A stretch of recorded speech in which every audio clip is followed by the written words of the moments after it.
that we can see in our area. What we're looking at here is a female eastern tiger swallowtail. I'll talk more about them later. This is actually the state insect of Virginia. I've seen them on people's license plates sometimes.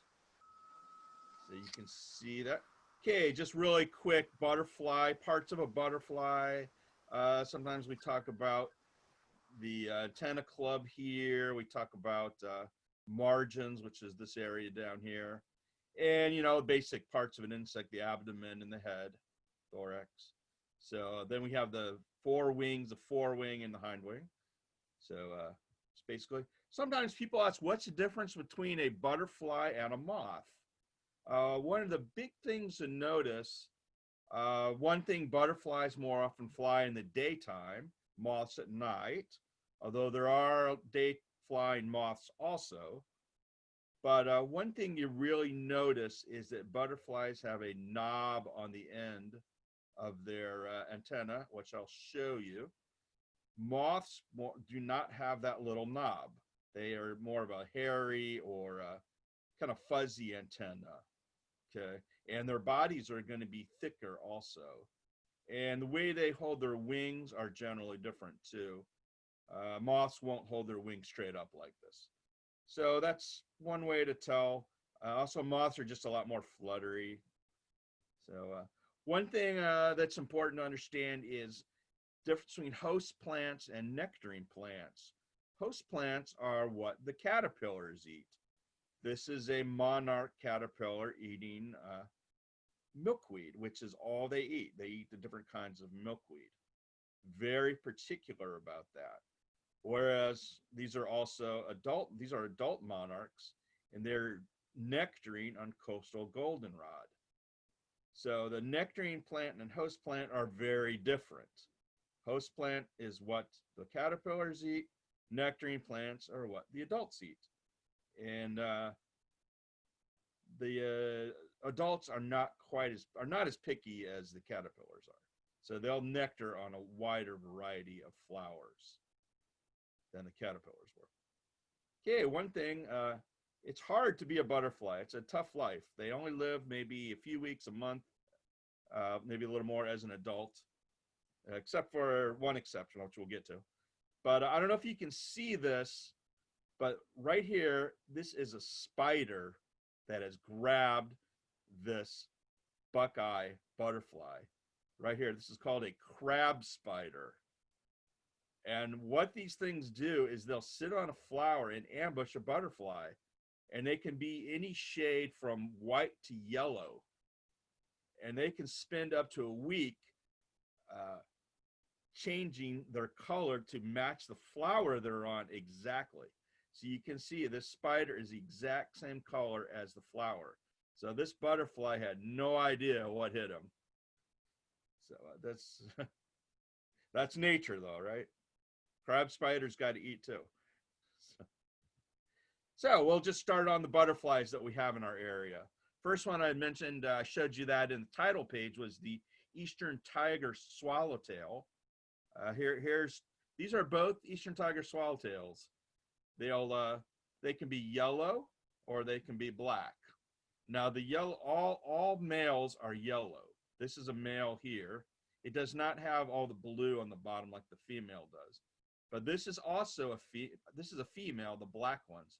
All the black ones are female tiger swallowtails. You can actually see the stripes kind of shining through the wings here. So here's another one. Here's a picture I took recently with my new camera. That's kind of like this one I'd share with you, another tiger swallowtail. Here's another swallowtail. Again, they're called swallowtails because of these tails they have on their bodies. And this actually serves a function. They can get bit off, which it looks like this one might have been. The bird is chasing it. The bird might grab the tails, and it doesn't harm the butterfly at all. So these are spicebush swallowtails. This one was kind of forward-bombed by this. This is actually a moth, a hummingbird moth underneath there. But this one, they have the blue rocket here. That's a good way to tell a spicebush swallowtail when it's when you see it from the side like this, is the blue rocket interrupting the orange spots there. Here's another one. These are black swallowtails. These are a little bit smaller. The males have all this yellow on them. So they have a big row of yellow here, another row of yellow here. Females are a little duller, but they do have these yellow spot here. That's a good way to tell. It's a black swallowtail, and they're a little bit smaller than the others. Here's a pipevine swallowtail. These guys are very distasteful to birds, and the other butterflies are actually evolved to mimic them. That's why some of the tiger swallowtails are black, because they're mimicking the pipevine swallowtails. So to kind of fool the birds into thinking that they're a pipevine, even if they're not. But these are pretty. They got the big blue here, and then these really big orange spot bands. Here's a kind of a bonus picture of a pipevine swallowtail I took last year. Kind of like this one. This one you can see the side and the front, top of the wing and the bottom of the wing here. That blaze of blue there. So here's another one. This is one of my favorites. This is a zebra swallowtail, and you can tell why it's called a zebra swallowtail. Looks like a zebra, right? Zebra stripes. This is a late season one. The butterflies in August, later in the season, tend to be bigger because they've had more time to grow through the summer and their caterpillars have gotten bigger. So if you saw one of these in, say, May, it would be smaller, wouldn't have as long a tails. So here's the monarchs. You got the monarch. I'm sure most of you have heard of the monarchs. And this is a viceroy, which is a mimic of a monarch. Now, actually, both of these are distasteful to birds. So we don't know which one is sort of mimicking the other. But way to tell a viceroy from monarch, this big black line here, which runs parallel to the terminal band here. So you got the terminal band and then this median band. And these are also a little bit smaller than monarchs.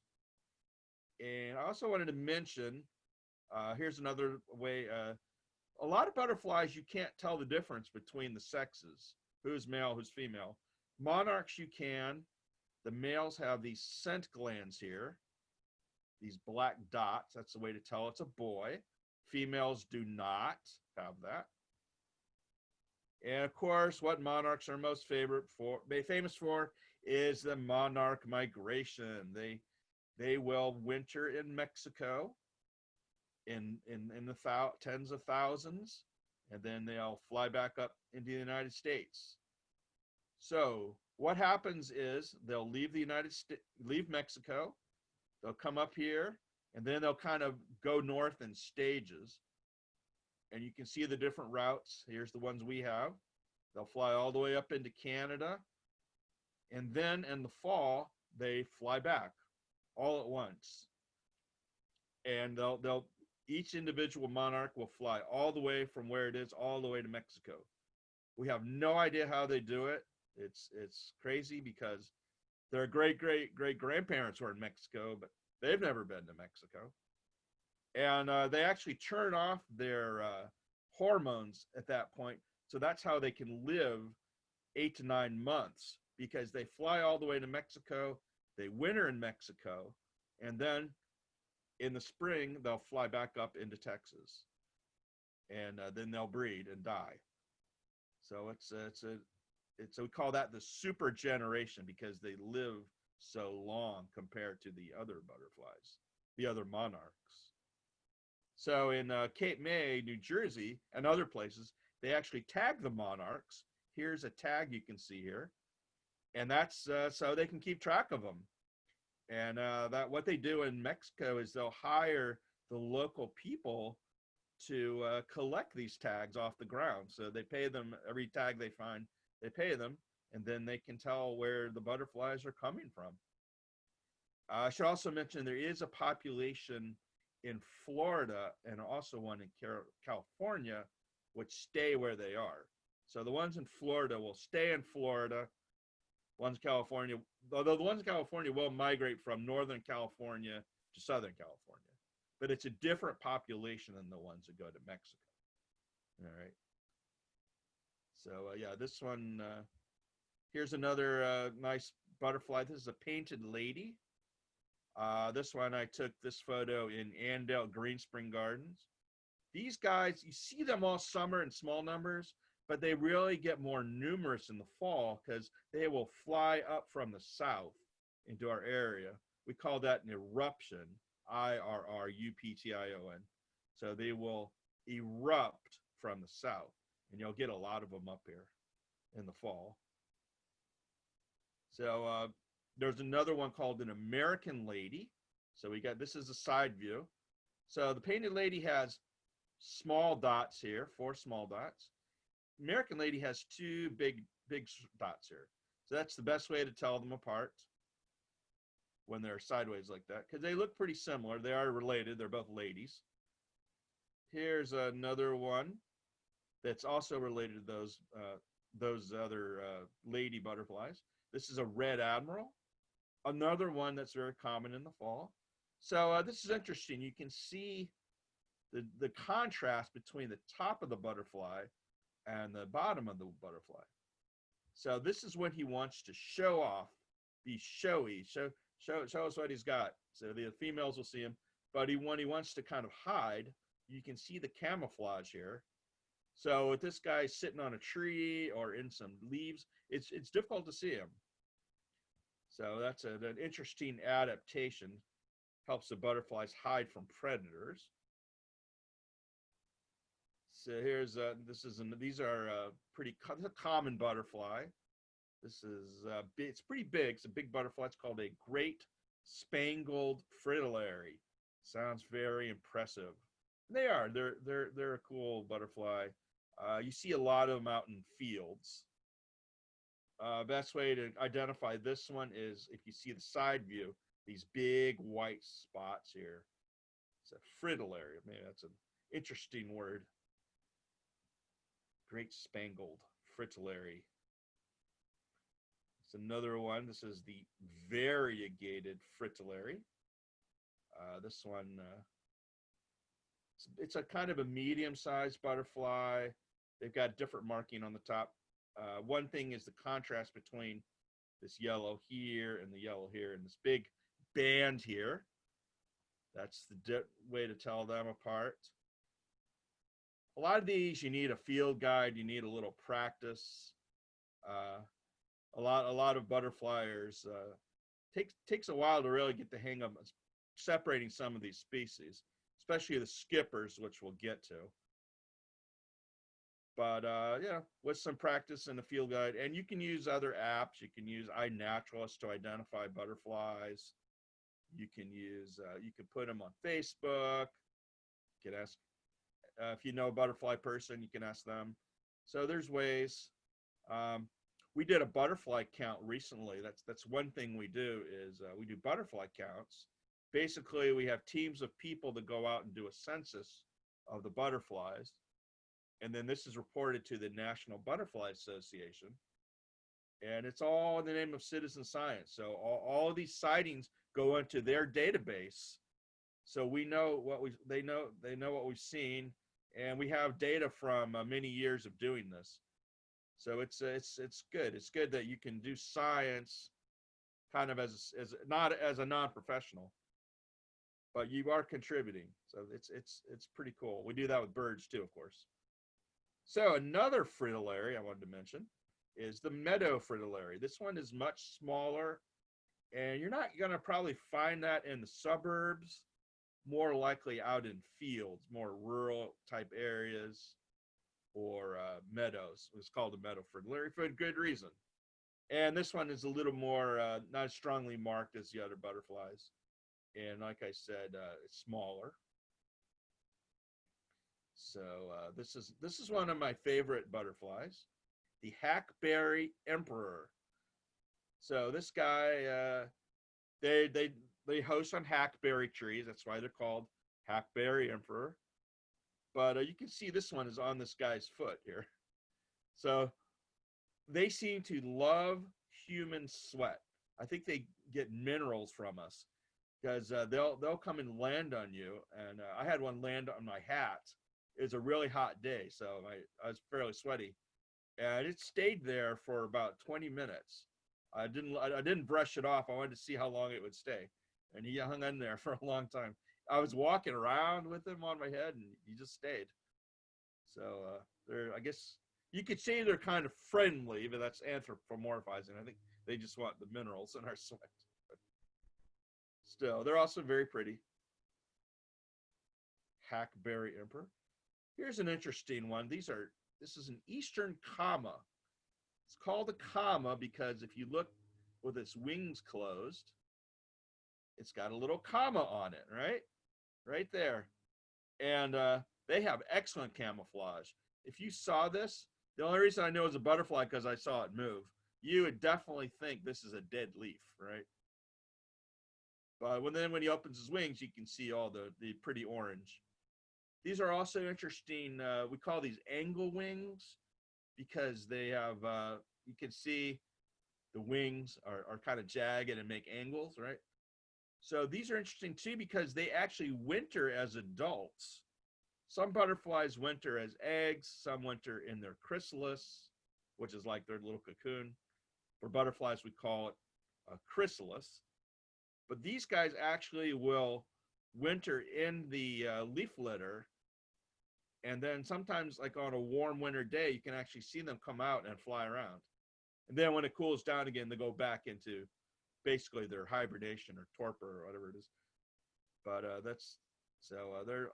they might be the first butterfly you see of the year, along with these guys, which are related, which is a question mark, right? Same deal. This one has the little comma, but then he's got this little dot here. That's why we call it a question mark. These are closely related, also winter as adults, just like the comma. All right, and there's not an exclamation point butterfly, but that'd be cool if there was. Anyway, so these are angle wings, and you can see here he's also got an extra spot here. There's a way to tell them apart up top too. So here's one. This is one I just took the other day with my new camera.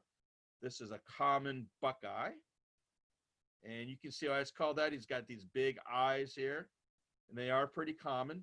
They can get really numerous in the fall if a lot of them come up from the south. You can get a lot of them here. So one year, I don't know, there were just seemed like millions of them. Every time I walked out, I'd see 5 or 6 flying around. It's crazy. I don't know what was going on there, but definitely a pretty one. Here's one, red spotted purple. They look like a swallowtail, but they don't have the swallowtails, right? And these are ones you'll often see on the edge of woods. And, how did they name these? Well, let's see. It's purple. It's got red spots. We'll call it a red spotted purple. Sounds good. But they're very pretty, and you can see even with the wings closed, they're quite pretty. They have a real kind of luminescence to them. And they're a medium-sized butterfly. Here's some other. These are cabbage whites. These are ones, the white butterflies you probably see flying around your garden. These guys are actually getting minerals. This was in the mountains. Somebody had dumped a whole grill, ashes from a grill. So they're actually getting minerals from this. I think mostly these are males. The males more often will be doing this because ponding, where they're getting minerals. These are the sulphurs, clouded sulphur, orange sulphur, another medium-sized to small medium-sized. The clouded sulphurs are kind of lemony yellow. Orange sulphurs are a little darker colored. And then you can also get clouded sulphurs are white. The females can be white. Yeah, when you're doing a butterfly count, you got to look twice. If you see a white butterfly, don't just assume it's a cabbage white. Could be a clouded sulphur. Or orange sulphurs can be white also. So, just to make it more complicated, right? This is a sleepy orange. And they like senna. That's their host plant. So if you have senna, you might get sleepy oranges. They don't have the spots. They just have like little marks on them. And these guys fly very quickly. So it's kind of ironic they're called sleepy because they're very fast flyers. They don't seem sleepy to me. So here's another one I like. This is a confusing one. Even I get mixed up sometimes if I don't look close enough. Pearl crescent and silvery checker spot. Main difference, these are silvery checker spots a little bigger. Plus they have these little silver spots on them, you can see. So these are both pretty common butterflies. So here's two blue ones. Eastern tail blue. These are very small. See, they have the little tails there. This is a summer azure. They're a little bit bigger than the ETBs, we call them, Eastern tail blues. Here's hair streaks. This is another recent photo I took. The gray hair streak and the juniper hair streak. This one is actually one of the few green butterflies you'll find. And they have the little tails too. See? I think they might have and it looks like an eye here. I think maybe they're trying to trick predators into thinking that this is actually their head. So these are like little antennae, you can see. They even have a little ball on them. And that kind of looks like his face. So maybe they're hoping the bird will grab him there. Because if a bird takes a chunk out of a butterfly's wing, it's fine. It can keep going. So that might be the strategy there. And this one is similar. It has the little tails. Hair streaks.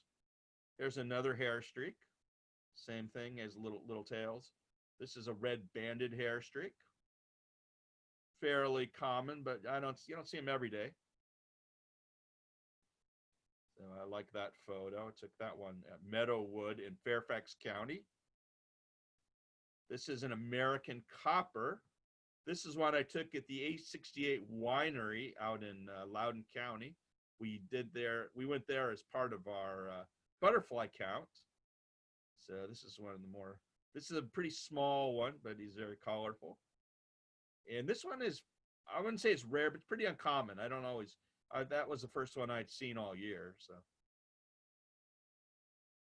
that one's nice. This is a common wood nymph. This is one of the wood butterflies. They're brown, and you often find them in the woods or on the side of the woods. And, you know, this one's pretty easy to identify. It's got this huge tan patch here. And they're a medium-sized butterfly. Here's a couple more brown ones, little brown ones. Kind of little brown jobs, you might call them. The little wood-satyr, these are small. Northern PEARLY-EYE is a little bit bigger. So these can be really numerous certain times of the year, depending on when the brood has come out. These butterflies will come out in broods, so you might get up to 3 broods of some of these butterflies. So you'll get, so sometimes you'll see them everywhere, and then sometimes you won't see them at all until the new brood comes out, then they're everywhere again. And then you have certain ones that only come out in the spring, and then early spring even, and then you don't see them again all year. So it just depends. Here, okay, we'll talk about skippers. Skippers, for people who are new at butterfly, and even people who are veterans at butterflies, can drive you crazy. So this one's easy. They are butterflies, but they're a different family of butterflies. So they'll show you. This one's the easiest to identify, silver spotted skipper. Let's get the big silver spot, right? Pretty easy. Then they get a little more complicated. We got the ZABULON skipper. So a lot of them, they look like little orange, sometimes people think they're moths, but they are butterflies. See, they have the knobs here. But this is one that's really common. It's on the edge of woods usually. And they'll often sit like little jet planes like this. It looks like kind of like a little fighter jet to me. And it's got the big orange patch here. And it's got this little patch here surrounded by the darker orange there. So yeah, skippers can be frustrating at times. After we did the butterfly count, people were sending around their different skipper photos, asking what people thought they were, and I think we got most of them identified so correctly. Here's another. These are skippers too. These are DUSKYWINGs. Look very similar, but again, this one's got a little more color to it, some extra spots. This is one of my favorite, the wild indigo duskywing. And they're called wild indigo because that's their host plant, wild indigo. So just kind of a cool name, wild indigo. And this is HORACE'S. There is another duskywing early in the season called juveniles. Again, that's one that has one brood and then you won't see it again. Or about that. Here's one. Actually, I haven't seen one of these this year yet, but this is a common checkered skipper. You often find them in the grass or on low plants like that. It's a pretty one. And here's some other little skippers, leaf skipper. These guys are really teeny weeny. That's the best way to tell. Fiery skippers got these cool little dots on them. They can be very common in the fall also. SACHEM. This is the most common skipper. And the best way to tell, they have the big black mark here, and this kind of pattern here. Usually, these can be tricky. I tell you, they have a lot of variation in how they look. So, a couple more. PECK'S skipper. PECK'S got checks. You can see the checks. Little glassy wing. Little white here. Kind of a sheen to them. Purple sheen. I'm not expecting all this. So that's all I got. Thank you very much. This is another red spotted purple that I took. I just like the way the light kind of shined through the wings there.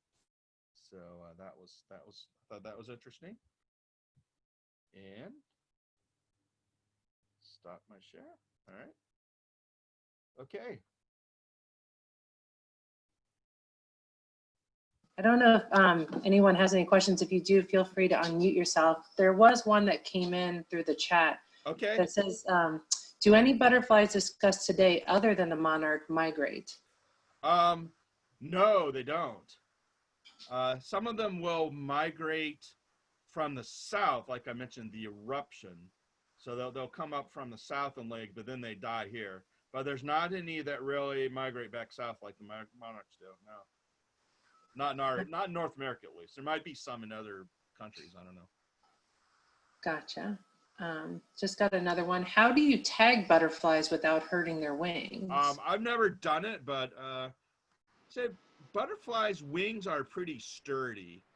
Like I said, a bird could take off half of their wing and they're okay. So I think they just hold it by the wings and then slap a little tag on there. It's just a sticker. All it is a sticker. So I think they're okay with it. Okay. What can I do to encourage butterflies to my garden? You need to get some. I would say they have what they call pollinator gardens. So probably if you Google pollinator garden, you can get some good plants. They like aster. That's a good one for them to come through. They like goldenrod. They like what else? There's some other things. And then there's if you want to get monarchs, you could plant some milkweed. That would be good because then they can lay their eggs on that, and you can get little caterpillars. Spicebush, if you want spicebush swallowtails. And then yeah. So but I think if you Google pollinator garden, you can get a lot of suggestions there. Another one. What are the best places to see butterflies in Northern Virginia? There is a place, there's a lot of good places, but I think one, if you want to see them right away, there's a place, Meadowwood Special Recreation Area. It's in southern Fairfax County near, I don't know if you know, it's near Pohick Bay and Mason Neck Park. There's a really nice little pollinator garden there, and they get lots of butterflies there. So it's going to be at the Mustang Trailhead of Meadowwood. Another good place you can go to, Green Spring Gardens in Annandale. If you go to Manassas Battlefield, there's a lot of butterflies there, especially Bronner Farm area, or also the picnic area, Brownsville picnic area. Yes, there's a lot of places. Huntley Meadows has some butterflies, not as many. So just there's different places to find them. Occoquan Bay's got a lot of butterflies in Woodbridge. Yes, Occoquan Bay National Wildlife Refuge. Gotcha. And we had another one that was asking, what's the largest butterfly or the smallest butterfly? The largest I've seen is probably the giant swallowtail. I've seen those, and I've seen a couple in Virginia. They're very rare here, but down south there's a lot more. And the smallest one's probably that least skipper I mentioned. Those are really teeny weeny. So eastern tail blues are really small too.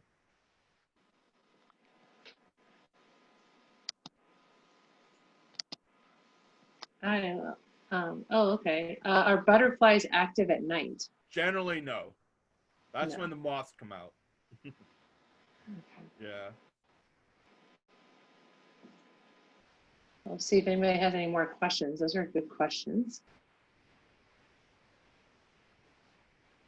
I don't. Let's see. Where do butterflies, quote, sleep?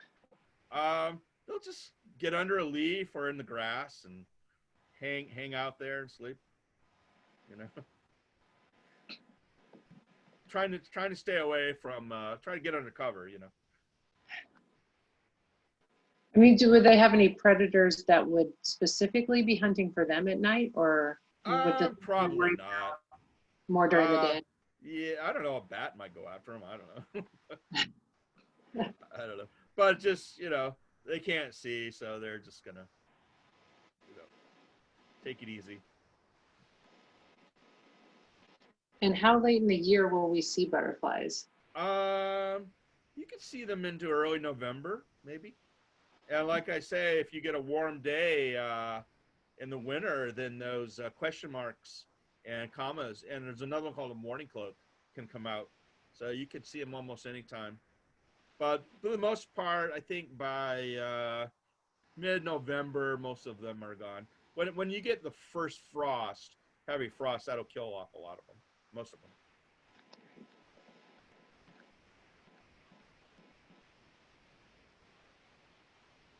I think that's it for our questions. All right. Thank you very much, Larry. This was very interesting. I appreciate your time and you being here. Sure. I enjoyed it. Okay. So, I hope everyone had a good time and has a good afternoon. thank you for coming, everyone. Thank you. See you later. Bye.